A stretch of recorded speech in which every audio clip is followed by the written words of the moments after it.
नमस्कार दोस्तों, मैं आपका डिजिटल दोस्त डिजिटल सेवा ज्ञान चैनल में आपका स्वागत करते हैं। आज हम बात करेंगे कि हरियाणा में कास्ट सर्टिफिकेट जो होता है वो कैसे बनता है। आज हम बैकवर्ड कास्ट सर्टिफिकेट जो है अप्लाई करके आपको दिखाएंगे। तो हरियाणा में जितने भी सर्टिफिकेट है वो सर हरियाणा की वेबसाइट से बनाए जाते हैं।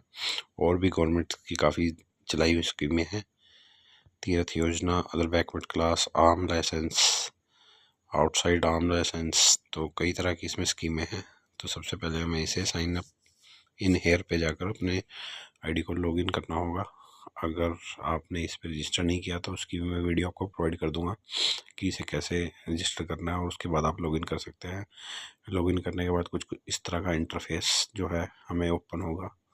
तो इसके लेफ़्ट साइड पर हमें अप्लाई सर्विसेज पर जाकर व्यू ऑल सर्विसेज कर सकते हैं। इसमें देखिए हरियाणा सरकार द्वारा करंट में चलाई गई जो हैं अभी 35 स्कीम्स हैं, जिसमें आप NOC of Haryana land and प्रिवेंसिंग और टाउनशिप, काफ़ी तरह की जो है हरियाणा की CLU है, कई तरह की एप्लीकेशन है जो आप यहाँ से अप्लाई कर सकते हैं। अभी हमें बैकवर्ड क्लास करना है तो हम सर्च बार में बैकवर्ड क्लास सर्टिफिकेट सर्च करते हैं।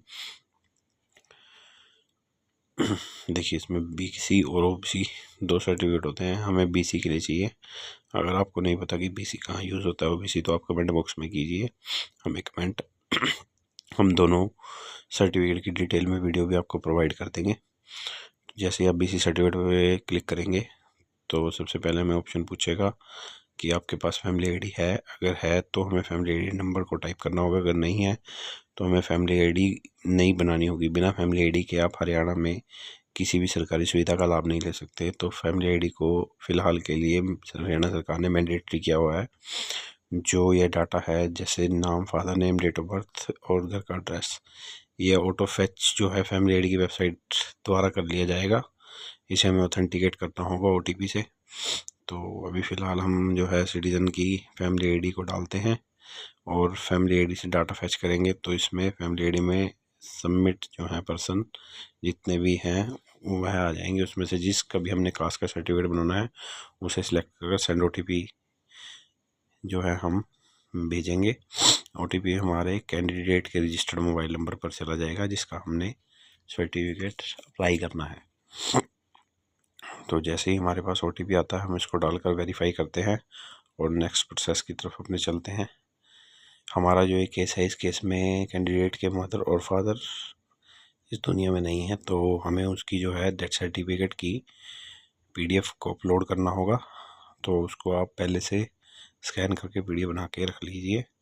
वैसे पोर्टल का जो पॉपअप टाइम है वो 30 मिनट्स का है, मगर फिर भी आप उसे पहले लॉगिन करने से पहले PDF बना लें, जिससे आपका टाइम जो है वह ख़राब ना हो। OTP डालने के बाद देखिए सब कुछ ऑटो फैच है, हम कुछ भी उसमें छेड़छाड़ नहीं कर सकते। सिंपल हमें लोकेशन डिटेल में जाकर अपना तहसील, एरिया और विलेज यह सिलेक्ट करना होगा। हमारे केस में हमने इसे सिलेक्ट कर लिया है। तो दूसरा क्वेश्चन ये पूछता है कि क्या माता पिता तलाकशुदा हैं। अगर हम यस करते हैं तो हमें कोर्ट के डॉक्यूमेंट्स, डिवोर्स के पेपर इसमें अपलोड करने होंगे। अगर नो करते हैं तो यह फादर और मदर की डिटेल पूछेगा। अगर फादर जीवित हैं तो उनकी जो फैमिली आईडी यस करेंगे तो वो फैमिली आईडी मांगेगा, और फादर की अगर फैमिली आईडी मान लीजिए अलग है, अगर बच्चे बड़े हो जाते हैं, फादर की फैमिली आईडी अलग है, तो उस केस में भी फादर वाली फैमिली आईडी पे OTP लेगा और वहाँ से ऑथेंटिकेट करेगा।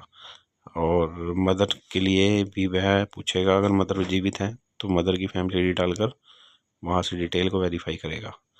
जैसे मैंने आपको बताया था कि हमारे केस में कैंडिडेट के मदर और फादर दोनों एक्सपायर हैं, तो उस केस में हमें इनकी डेट ऑफ डेथ, मृतक का नाम और उनका सर्टिफिकेट नंबर, किस स्टेट डिस्ट्रिक्ट में वह इशू हुआ है और इशू की डेट, ये चीज़ हमें उन दोनों कॉलम में अपलोड करनी होगी। और अपलोड करने के बाद हमें फर्दर प्रोसेस करना होगा।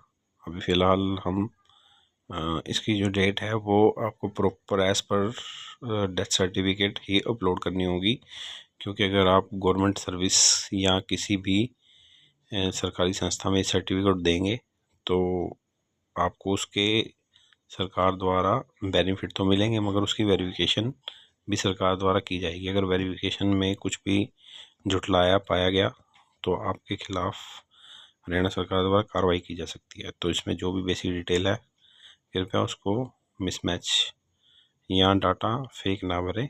जो ऑथेंटिकेट डॉक्यूमेंट बोलते हैं उस हिसाब से ही आपको इसमें डिटेल को फिल करना है। अगर इससे रिलेटेड आपको कोई भी क्वेरी है तो आप हमें कमेंट बॉक्स में अपना मैसेज ड्रॉप कर सकते हैं, हम आपको जल्द से जल्द उसका सुझाव देंगे।